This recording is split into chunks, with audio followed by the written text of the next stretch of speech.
Today we are going to explain Korean movie the beauty inside. दोस्तों, movie की शुरुआत में एक लड़का बेड पर लेटा दिखाई देता है जिसका नाम ली है और उसके साइड में एक लड़की सो रही है। उसे देखकर ली घबरा जाता है और अपना लोअर पहन लेता है।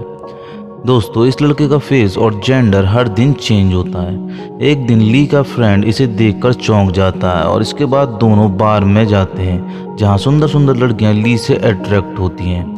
अगले दिन ली एक बुढ़ा आदमी बन जाता है जिसकी आईसाइट वीक है। अब ली अपने घर जाकर अपनी अलग अलग वीडियो रिकॉर्ड करता है। अगले दिन ली एक अंकल बन जाता है, मिरर में अपना फेस देखकर चौंक जाता है। अब ली अपनी मदर के पास जाता है। ली की मदर उसे डॉक्टर के पास ले जाने की बजाय उसे अपने घर में रहने देती हैं। ली पिछले 10 सालों से अलग अलग फेस और जेंडर में जी रहा है। एक दिन उसके घर पे उसकी स्कूल फ्रेंड आती है। वो ली को नहीं पहचान पाती। बाद में वो ली से कुछ सवाल पूछती है। वो सबके सही जवाब देता है, लेकिन फ्रेंड को अभी भी भरोसा नहीं होता। फिर ये दोनों एक दूसरे से मजाक करते हैं और हंसने लगते हैं। अगले दिन ली एक खूबसूरत लड़की बन जाता है और एक लड़का इससे फ्रेंडशिप करना चाहता है। वो उसे मना कर देता है क्योंकि ली अंदर से एक लड़का है। वो लड़का ली से कहता है, इमेजिन करो अगर तुम एक लड़की बन जाओ तो तुम सबसे पहला काम क्या करोगे, और तुम्हारा भाई तुम पर ट्राई करे तो तुम्हें कैसा लगेगा। अब ली और उसका दोस्त मिलकर एक फर्नीचर कंपनी खोलते हैं जिसमें ली एक फर्नीचर डिज़ाइनर है और इसका दोस्त सेल्स का काम देखेगा।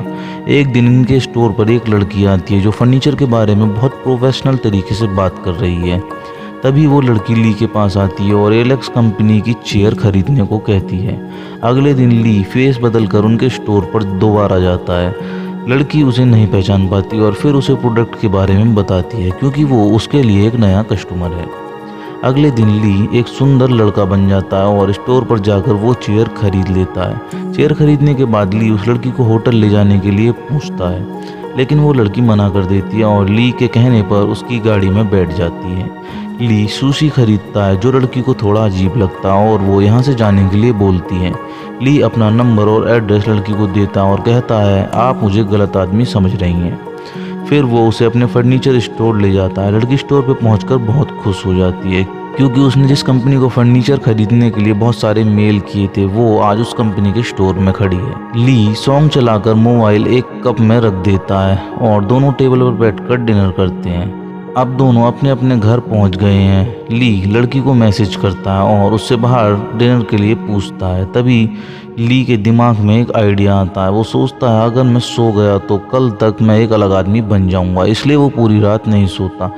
अगले दिन सुबह वो दोनों मिलते हैं और वापस स्टोर पर आ जाते हैं। थोड़ी बात करने के बाद लड़की समझ जाती है कि ली एक फर्नीचर डिज़ाइनर है, जिससे लड़की और ज़्यादा इम्प्रेस हो जाती है। अब ली को बहुत तेज नींद आ रही है और वो इस सिचुएशन से निकलने के लिए अपने दोस्तों को फ़ोन करता है। अगले दिन ली उस लड़की से फिर मिलता है। लड़की कहती है, ऐसा लग रहा है जैसे तुम कुछ दिनों से सोए नहीं हो, लेकिन ली कहता है, मैं बिल्कुल ठीक हूँ। लड़की ट्रेन में जाने लगती है। ली भी ट्रेन में चला जाता है और लड़की से ब्रेकफास्ट के लिए पूछता है। थोड़ी देर बाद दोनों स्मूच करने लगते हैं।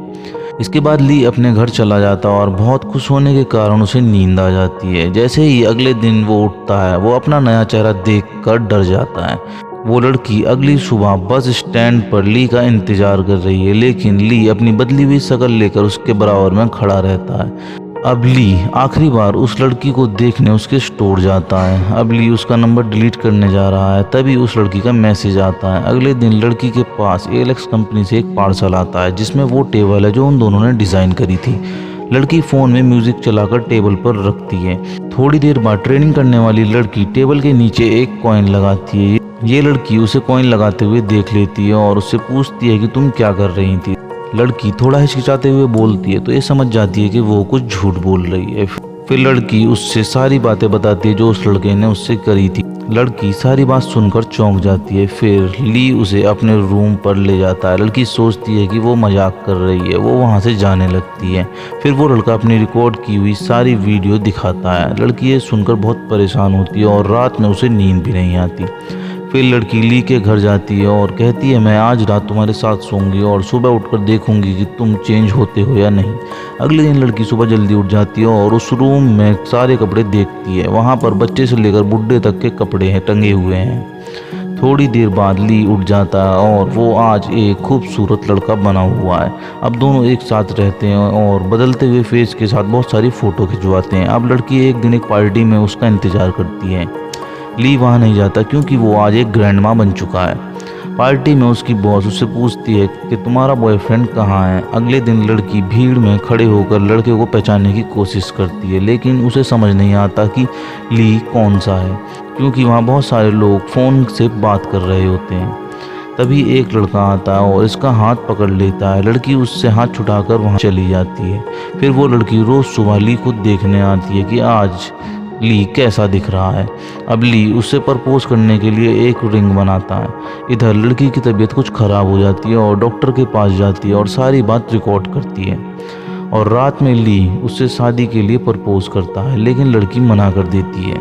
ली गाड़ी में चुपचाप बैठा रहता है। लड़की कहती है शादी करना हमारे लिए बहुत कॉम्प्लिकेटेड हो जाएगा और मैं अपने दोस्तों और परिवार वालों को तुम्हें कैसे इंट्रोड्यूस कराऊंगी। लड़की ली के बारे में सोचकर बहुत परेशान होती है और एक साथ बहुत सारी दवाइयाँ खा लेती है, जिसकी वजह से उसकी तबीयत बहुत ख़राब हो जाती है और वो हॉस्पिटल में एडमिट हो जाती है। तभी डॉक्टर ली से पूछता है कि लड़की ये ड्रग्स कब से ले रही है, लेकिन ली हक्का बक्का खड़ा रहता है और डॉक्टर को कोई जवाब नहीं देता।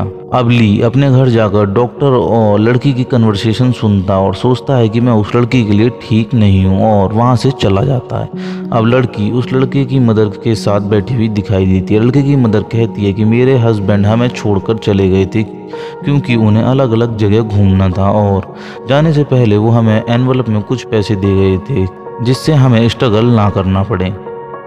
धीरे धीरे वो लड़की ठीक हो जाती है और एक्सरसाइज भी करने लगती है। एक दिन उसकी बॉस उसके पास आती है और उसे उस चेयर का डिज़ाइन दिखाती है जो उसने और उसके बॉयफ्रेंड ने मिलकर सोचा था।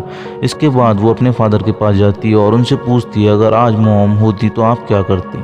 उसके फादर कहते हैं हम पूरी ज़िंदगी एक साथ स्पेंड करते। इधर ली दूसरे शहर में रहने लगा है। अब उसे कोई फ़र्क नहीं पड़ता कि वो किस तरह दिखता है। पूरे दिन में उसे सिर्फ एक आदमी मिलता है जो उसके घर पर कूड़ा लेने आता है। थोड़े दिन बाद ली उस स्वीपर से भी नहीं मिलता क्योंकि वो घर का कूड़ा खुद फेंक कर आने लगा है। एक दिन उसके घर का डोर नॉक होता है। जैसे ही ली गेट खोलता है उसे उसकी गर्लफ्रेंड दिखाई देती है, लेकिन ली गेट खोलते ही बोलता है कि यहाँ ऐसा कोई आदमी नहीं है जिसे आप ढूंढ रही हैं। लड़की कहती है मुझे फर्नीचर खरीदना है। ली मना नहीं कर पाता। जैसे ही लड़की अंदर आती है उसे वही चेयर दिखाई देती है जो उन दोनों ने डिज़ाइन की थी। थोड़ी देर बाद लड़की उसका हाथ पकड़ लेती है और कहती है मुझे कोई फ़र्क नहीं पड़ता कि तुम कैसे दिखते हो। अब दोनों एक जगह घूमने जाते हैं। वहाँ ली लड़की को रिंग पहनाकर प्रपोज करता है। अब जैसे जैसे लड़का लड़की के पास आता है उसके वो सारे फेस दिखाए जाते हैं जो पिक्चर में दिखाए गए हैं। दोस्तों इस पिक्चर से हमें ये बताने की कोशिश करी गई है कि सिर्फ आदमी का अच्छा दिखना ही काफ़ी नहीं होता, आदमी अंदर से भी अच्छा होना चाहिए। इसलिए मूवी का नाम द ब्यूटी इनसाइड है। इसी के साथ मूवी ख़त्म हो जाती है। दोस्तों मूवी का कौन सा पार्ट आपको सबसे अच्छा लगा कमेंट बॉक्स में ज़रूर बताएं और आप पहली बार चैनल पर आए हो तो चैनल को सब्सक्राइब जरूर कर लें और बेल आइकन दबाना ना भूलें।